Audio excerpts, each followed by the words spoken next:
Hello everyone. So in the previous session already we have started the lesson tissues.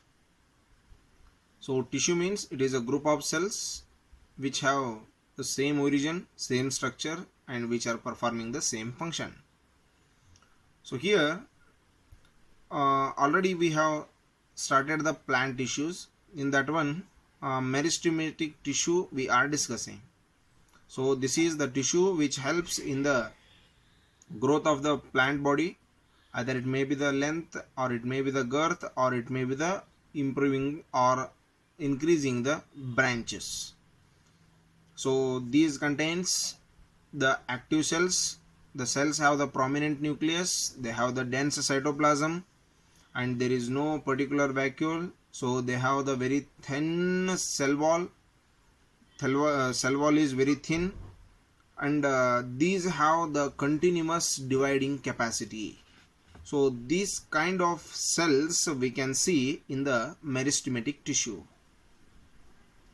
So this meristematic tissue helps in the increasing the length, the girth or the radius or the improving in the number of branches. So here it is present in the growing parts of the plant body. Either it may be the shoot tip or it may be the root tip or the other growing parts. Either it may be the bud or it may be the fruit. So what happens if this meristematic tissue reaches its complete growth? So it has the dividation capacity, so it is going to divide. So what happens to this type of the cells after reaching its complete growth? So here these meristematic tissues are going to perform the proper function. They will reach their maximum size and they will get the proper shape of their character. Whatever the character is designed, whatever the character is defined for these cells, it will be implemented. Whatever the maximum size of that cell, it will be reached up to that one, and whatever the function of that particular cell, it is going to perform. So this change of meristematic tissue to permanent tissue is nothing but the cell differentiation. What is this? This is called the cell differentiation. So here in the cell differentiation we can see it is going to reach its maximum shape, size as well as it is going to perform its function. So this is called cell differentiation. So here in the permanent tissues, these meristematic tissues after reaching all these things, these are considered as the permanent tissue. From the meristematic tissue it will be considered as the permanent tissue. So in permanent tissue, on the basis of the cell structures and their functions, it is again going to divide into two different parts or two different types. That is the simple permanent tissue and one more is the complex permanent tissue. So here I will give you one a schematic presentation of this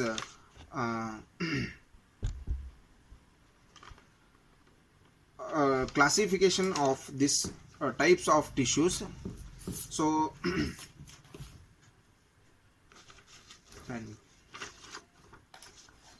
here we can see this is the tissue.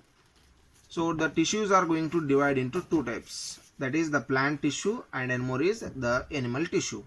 Plant tissue and animal tissue. So now let us see about the plant tissues. In plant tissues there are two types, that is the meristematic tissue and permanent tissue. So meristematic tissue only going to convert into the permanent tissue.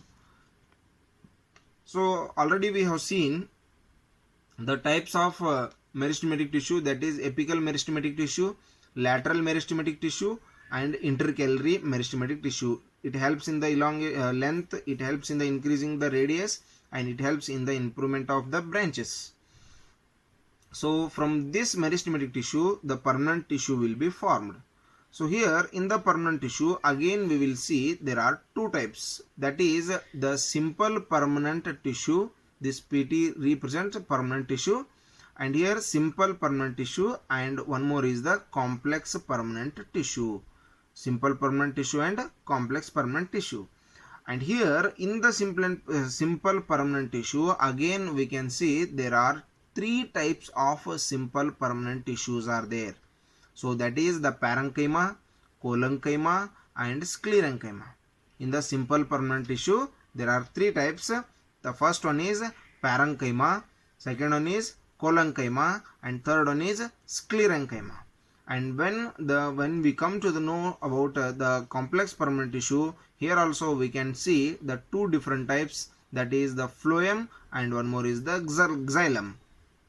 The first one is the phloem and second one is xylem. So here this is about the schematic representation of the plant tissues and their types. Plant tissue and its types. So meristematic tissue and permanent tissue. In meristematic tissue there are three types, that is apical, lateral and intercalary.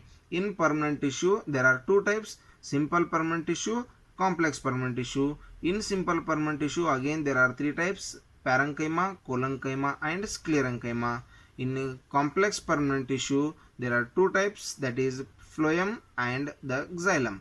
So these are the conducting tissues. So about these tissues, what are the characters of these tissues and functions, we will see regarding this one in the next session.